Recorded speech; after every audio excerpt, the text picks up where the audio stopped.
कि 4-5 बुलडोजर ठाली खड़े हैं। यदि कोई ज्यादा ही बड़ा आदमी अपराधी हो जाए और नहीं माने तो तुम्हारी पुलिस को कह देना 1-2 बुलडोजर आपके यहाँ भिजवा दूंगा। कल जलालपुर में चला दिया है, आपको ध्यान हो तो। जलालपुर में प्रशासन ने एक बहुत पुरानी जमीन के कब्जे को छुड़वा दिया है। अभी तलाश रहे हम कौन कौन गुंडागर्दी करते हैं। एसपी साहब भी मेरे से कह रहे थे एक दिन, साहब कुछ बुलडोजरों में लगवा दो ग्रीस व्रीस।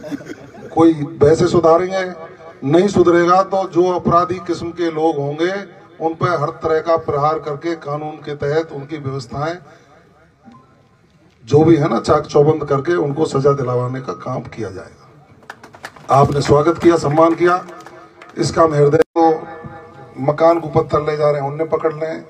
तुम भी भाई थोड़े से ने देखो, जो बड़े स्तर पर काम हो रहा है ना उसके खिलाफ शिकंजा कसो।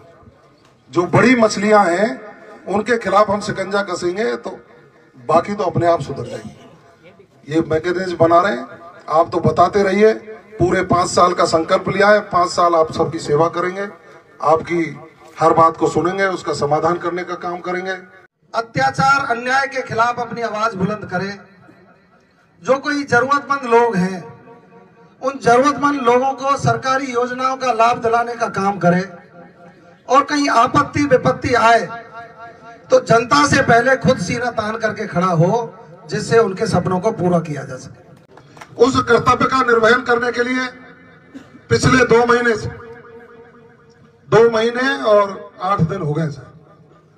2 महीने और 8 दिन से लगातार रोज, शायद कोई ऐसा जनप्रतिनिधि होगा, ये एसपी साहब गवाह बैठे हैं आपके यहाँ, रोजाना सुबह और शाम जब तक बात नहीं होती है, मैं पूरी खबर नहीं ले लेता हूं तब तक मुझे चैन नहीं आता। यहाँ के थानेदार भी अचंभे में रह गए मेरी विधानसभा के, कि सुबह 6 बजते हैं और एमएलए साहब का फोन आ जाता है। मैंने ये अपने मन में डाल लिया था कि मैं सुबह 6 बजे फोन करके पूछूं एसएचओ को, भाई सब खैरियत है, कहीं कोई दिक्कत तो नहीं। उसके पीछे कारण इतना ही था कि हम जनता के प्रति, हमारी पुलिस भी जवाबदेह हो, पुलिस का सम्मान भी रहे, पुलिस का मनोबल भी बढ़े और जनता के प्रति जवाबदेह रह करके अपने कर्तव्य का पालन भी करें। मैं स्वयं उसको जिम्मेदारी महसूस करने के बाद मैंने काम शुरू किया। उसके बाद जब मंत्रिमंडल का गठन होने के बाद जब विभागों के बंटवारे की बात आई तो माननीय मुख्यमंत्री जी मेरे से चुटकी ले रहे थे। उन्होंने कहा यार जवाहर तेरे लिए गोपालन दे देते हैं। मैंने कहा साहब ठीक है गोपालन दे दो, अच्छी बात है, लेकिन आजकल कुछ लोग गायों के पीछे पड़े हुए हैं, बेचारे उनको जीने ही नहीं देते, गायों पे बहुत अत्याचार होता है। तो यार फिर ठीक है, गायों का अत्याचार रोकना, तेरे लिए पुलिस का विभाग दे देते, गृह विभाग। मैंने कहा साहब गृह विभाग तो दे दोगे, इनको पकड़ेंगे। मेरे इलाके में कुछ ऐसे लोग और भी हैं जिनको दूसरी खेती करने का शौक है और उनको खाने का भी शौक है, तो उनके यहाँ ले डांट तेरे लिए मछली पालन भी दे देते हैं। आनंद ने इलाके के लोगों को खुश रखिए। अब इन सारी व्यवस्थाओं को जो जिम्मा दिया है वो सब आपकी कृपा है। आपकी कृपा से ही मैं उसका निर्वहन करने में सक्षम हो पाऊंगा, ऐसा मैं मानता हूं। अब आपको मैं विश्वास दिलाता हूं, चाहे कामा के हों चाहे नगर के हों। ये साधु सिंह जी ने बहुत धूल फांकी है, वहां से मोटरसाइकिल लेकर के फूटा की, और कश्मीर जी और ये सब लोग फिर चलते थे वहां से वहां और वहां। आप लोग भी सब गए ही थे, हमारी विधानसभा के अलावा कामा के लोग बहुत घूमे थे। मैं आपको ये विश्वास दिला रहा हूं, माननीय मुख्यमंत्री जी का पदभार ग्रहण करने के बाद वो वाक्य याद करिए। उन्होंने कहा कि हम राजस्थान को अपराध मुक्त राजस्थान बनाने का काम करेंगे। दूसरा उन्होंने साथ ही कहा कि हम भ्रष्टाचार मुक्त राजस्थान बनाने का काम करेंगे।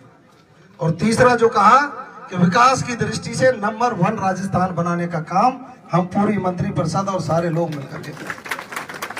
अब इन चीजों में अपराध मुक्त राजस्थान बनाने के लिए पुलिस के साथ साथ आपके सहयोग की भी आवश्यकता है।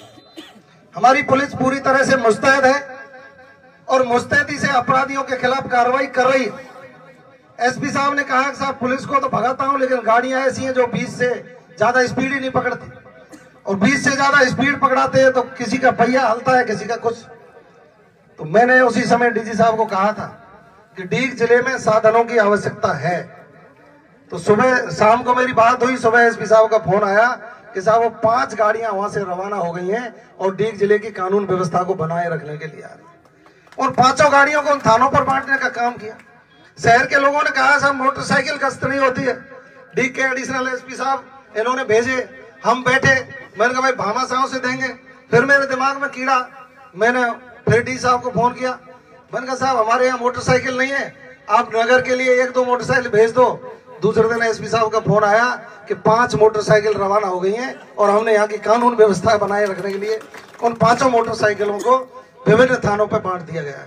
फिर मैंने इनको कहा कि एक डीएसटी टीम है, पूरा भरतपुर जिले में जब हम शामिल होते थे तो अपराध का यदि हम ग्राफ देखेंगे तो इन दोनों विधानसभाओं का अपराध का ग्राफ इतना है जो पूरे भरतपुर जिले का नहीं था। तो मैंने इनको कहा कि एक डीएसटी टीम से काम नहीं चलेगा, एक डीएसटी टीम को कामा में लगाओ, एक डीएसटी टीम को नगर में लगाओ। और मैं धन्यवाद दूंगा, इन्होंने तीसरे दिन डीएसटी टीम का गठन करके स्पेशल टीम जो आपके यहाँ घूमती है, और उसी का कारण है कि अब गौ तस्कर यहाँ ढूंढने से नजर नहीं आ रहे। मैं जब चुनाव लड़ रहा था तो सीकरी के सारे व्यापारी जो फर्नीचर का काम करते हैं, उन्होंने एक छत पर बैठा करके मेरे को कहा कि साहब यहाँ एक बहुत बड़ा स्कैंडल चल रहा है, लोगों को ठगने का काम वो लोग कर रहे हैं, पता नहीं कहां से पैसा आ रहा है, कहां जा रहा है, शादियां कराने के नाम पर क्या किया जाता है। मैं उस समय एमएलए नहीं था, लेकिन मेरी उस समय भी एसपी साहब से बात हुई थी, कलेक्टर साहब से बात हुई थी, और मैंने कहा था कि यहाँ एक ऐसा नेटवर्क है, उसकी जांच करिए। मैं धन्यवाद दूंगा जिले की पूरी टीम को, एडिशनल साहब को, इन सबको, उस ठग के पीछे पूरी व्यवस्थाएं करके डीग की पुलिस लगी हुई है, रोजाना गिरफ्तारियां हो रही हैं, और वो जो आर्थिक अपराध हो रहा था उस पर शिकंजा कसने का काम डीग की पुलिस ने किया। आप ताली क्यों ना बजा रहे भाई? कहीं न कहीं लगाव है, मेरे पास भी सिफारिश आ रही। ठेका ले लिया। 3-4 दिन पहले सीकरी कस्बे के कुछ लोग गए थे, उन्होंने कहा कि साहब हमारा पैसा फंसा हुआ है, वो ठग हमसे पैसा ले गया। उनके साथ उनके समर्थक भी होंगे 2-4, यहां भी वो आए। मैंने उनसे कहा कि कल शाम तक या तो सबका पैसा व्यापारियों को वापस मिल जाए, नहीं मिले तो ये अभी तो कामा के एडिशनल एसपी पीछे लग रहे हैं, डीग वाले को और एसपी साहब को लगा करके, और भी इनके जो बैठने वाले हैं ना, जहां भी इसने चाय पी होगी उसको भी उठवाने का काम डीग की पुलिस कर देगी। इस पे शिकंजा, अब मैंने सुना है वो पैसे वापस हो गए सीकरी के व्यापारियों के। एसपी साहब भी चुप चुप मुस्कुराते हैं, ये सब शिकंजा कस रहे हैं उन पर। तो वो सीकरी के व्यापारियों के पैसे वापस हो गए। कुल मिलाकर के राजस्थान के मुख्यमंत्री जी के नेतृत्व में हम एक सुनहरा राजस्थान बनाने का काम करेंगे, और आप सबको मैं विश्वास दे रहा हूं कि आप लोग कतई बदमाशों से मत डरिए। आपको कोई भी गलत काम करने वाला व्यक्ति नजर आए, कोई भी गलत काम करे, तो पुलिस के अधिकारियों को, पुलिस के एसपी साहब को, और उनको नहीं तो फिर मेरे को फोन करिए, मैसेज करिए। उनका स्थान सलाखों के पीछे था, सलाखों के पीछे रहेगा। भ्रष्टाचार मुक्त राजस्थान हो। हमने पुलिस के अधिकारियों को भी सख्त निर्देश दिए कि अमूमन शिकायत आती है ओवरलोडिंग से पैसा वसूल करने की। पिछले कार्यकाल में बहुत शिकायतें आती थी, और भी कई कामों की शिकायत आती थी। ये भी शिकायत आती थी श्रीमान, जो गौ तस्करों को संरक्षण देते थे उनका बंटवारा भी कई नेताओं के पास होता था। लेकिन हमने कहा है किसी भी व्यक्ति को, किसी भी अधिकारी, कर्मचारी, किसी भी जनप्रतिनिधि कहीं भी रिश्वत का 1 पैसा देने की आवश्यकता नहीं है। आप पे कोई पैसा मांगे तो अपने बेटे को याद कर लेना, उसका इलाज करने का काम, और कर भी रहे हैं ये लोग। जब भी कोई सूचना आती है तो कई कर्मचारियों का बोल्ट टाइट करने का काम इन अधिकारियों ने किया है। लेकिन जनप्रतिनिधियों को भी अपना दायित्व निभाना पड़ेगा। कुछ हमारे लोग जो विराजे हैं उनको भी थोड़ा सा सोचना पड़ेगा। कई बार मेरे कान में आवाज आती है, साहब याद दे ले कहीं सुरझवा दे। बिल्कुल नहीं।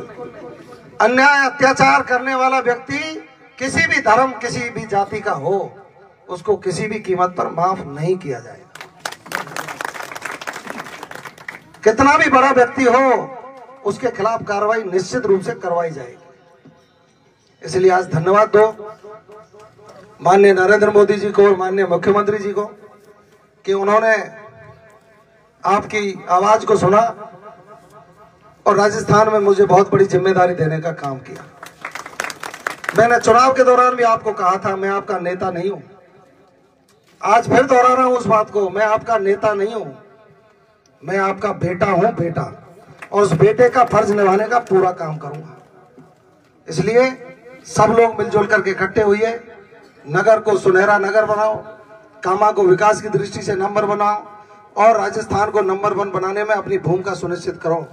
आपको बहुत जल्दी बड़े बड़े रोड सैंक्शन होकर के काम होता दिखाई देगा, बहुत जल्दी आपको पानी की व्यवस्थाएं भी होते दिखाई देंगी। और जब योगी जी गए थे ना मंच से उतर के, तो मेरे कान में कह के गए थे